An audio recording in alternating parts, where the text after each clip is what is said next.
Bonjour à tous, j'espère que vous allez bien.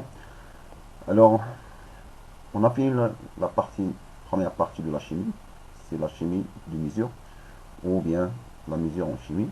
Maintenant, on va commencer la deuxième partie de la chimie, c'est la chimie organique, le kimia al-adwiya. Donc voilà une image d'une raffinerie de pétrole, محطة لتكرير البترول. Et cette raffinerie contient de la chimie organique. Donc, le premier chapitre, c'est l'expansion de la chimie organique. Et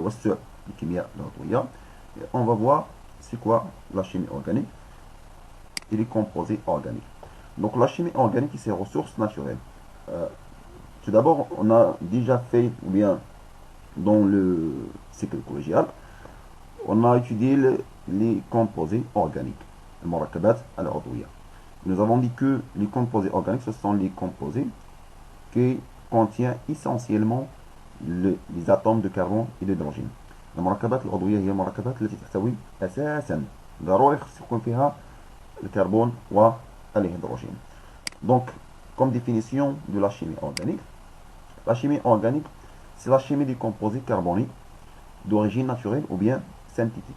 L'origine naturelle هما الأصل الطبيعي qui يكونوا طبيعة. Ce sont les composés qui se trouvent dans la nature.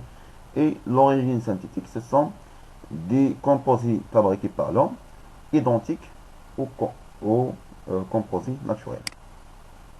Donc les ressources naturelles, ce sont des ressources de la chimie organique, sont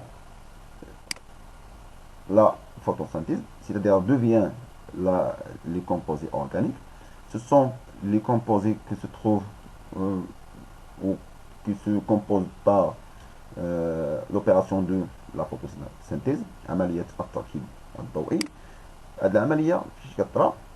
Donc c'est à la présence de la lumière. Donc sur l'action de la lumière, les végétaux transforment le carbone minéral en carbone organique. Donc النباتات كدير هذه العملية ديال التركيب الضوئي. Donc elle prend la lumière, et bien sûr le dioxyde de carbone, et donc l'oxygène et d'autres composés organiques. Par exemple, la synthèse du glucose, c'est C6H12O6. C'est un composé organique parce qu'il contient le carbone et l'hydrogène. Donc, à l'aide de l'équation chimique suivante. Donc, 6CO2 plus 6H2O nous donne 6H2O6 plus 6O2. Deuxième ressource, c'est les synthèses biochimiques.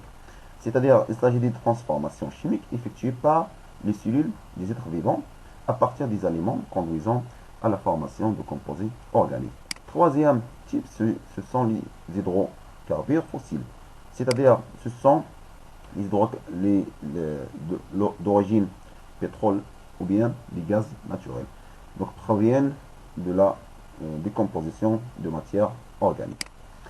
Alors, on a dit que les composés organiques, ce sont les composés qui contiennent essentiellement le carbone et l'hydrogène. Et principalement, on va étudier ou bien s'intéresser à l'étude du carbone.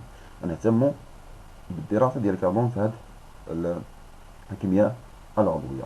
Donc l'élément principal dans la chimie organique, c'est le carbone. Donc on sait que le carbone a pour numéro atomique Z-6, ou la structure électronique, il y a K2 et L4. Donc Z-6 ou K2 et L4, mais on va s'intéresser à la couche externe, c'est-à-dire L4. Et on va s'intéresser aux électrons de valence. Les 4 électrons, les moments qui se trouvent dans la couche externe, ce sont les électrons de valence. électrونات التكافؤ أنا تسمى بالدراسة ديالهم لأن K déjà saturé. Donc, il y a 4 électrons dans la couche externe. Donc 4 électrons de valence, on dit que l'atome de carbone est tétravalent. رباعية التكافؤ. C'est-à-dire, il fait 4 liaisons pour devenir stable. Elle est باش تولي stable, il vérifie la règle de l'octet. بتحقق لنا قاعدة ثمانية خاصها 4 ديال الإلكترونات وهاد الربعة ديال الإلكترونات كديرهم عبارة عن روابط تساهمية مع ذرات أخرى.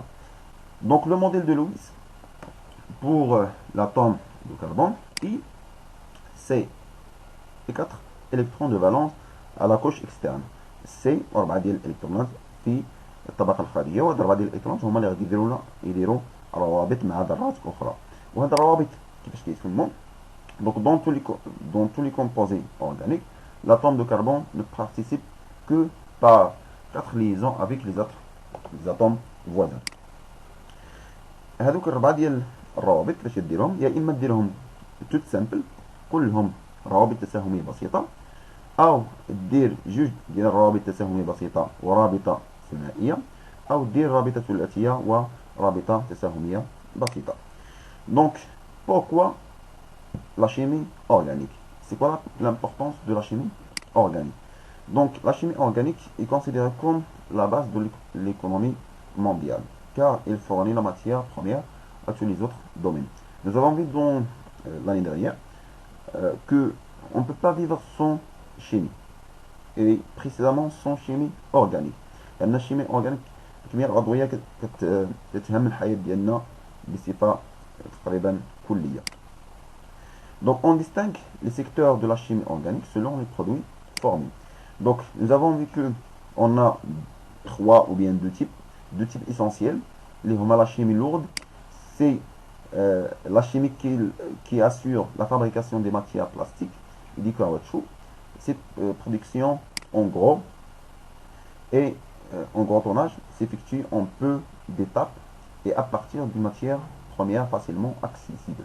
Donc هاد لا شيمي لورد الكيمياء الثقيله قلنا هي الكيمياء اللي كتصنع لنا مواد بكثره وبتكلفه رخيصه، بحال البلاستيك والكاوتشو موجود في الحياه ديالنا اليوميه وبتكلفه رخيصه.